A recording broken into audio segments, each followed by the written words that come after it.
The history of police in the United States is complex and multifaceted, evolving from informal community-based systems into the professionalized forces we see today, with roots tracing back to several distinct traditions.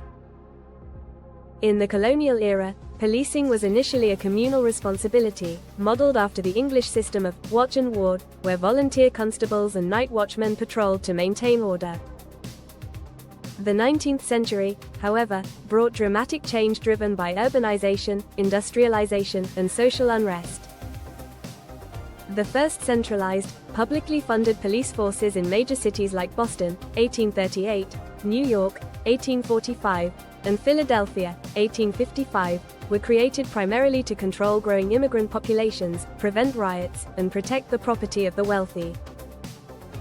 Simultaneously, in the American South, the origins of policing were deeply entwined with slavery, where slave patrols were formed to apprehend runaways and terrorize enslaved populations into submission, a system that evolved after the Civil War into forces that enforced Jim Crow laws and racial segregation. The progressive era of the early 20th century saw a push for professionalization, replacing political appointees with trained officers, introducing call boxes and patrol cars, and embracing the concept of crime fighting.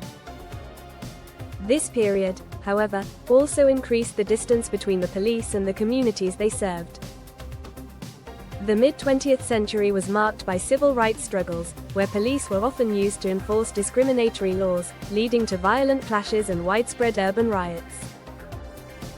In response, the 1970s and 1980s saw a shift towards militarization and the war on drugs, which disproportionately targeted minority communities and mass incarceration. The latter half of the 20th and early 21st centuries have been defined by ongoing tensions between community policing initiatives, which seek to build trust and collaboration, and a persistent pattern of high-profile incidents of police brutality against people of color, sparking national movements like Black Lives Matter and demanding significant reforms to address systemic issues in American policing. Of course. Here is a more detailed paragraph on the history of U.S. police, focusing on the 20th and 21st centuries.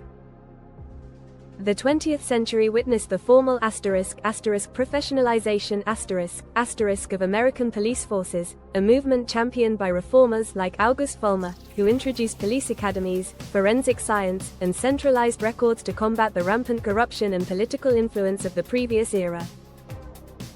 This era also saw the introduction of new technologies, most significantly the patrol car and police radio, which, while increasing efficiency, had the unintended consequence of physically isolating officers from the communities they served, transforming them from beat cops into distant responders.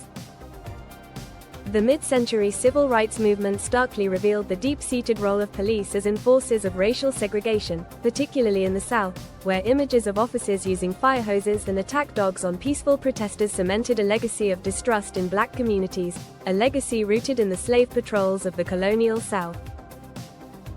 The 1960s urban riots further highlighted this rift, prompting a push for ** community policing ** strategies aimed at rebuilding trust through closer neighborhood ties.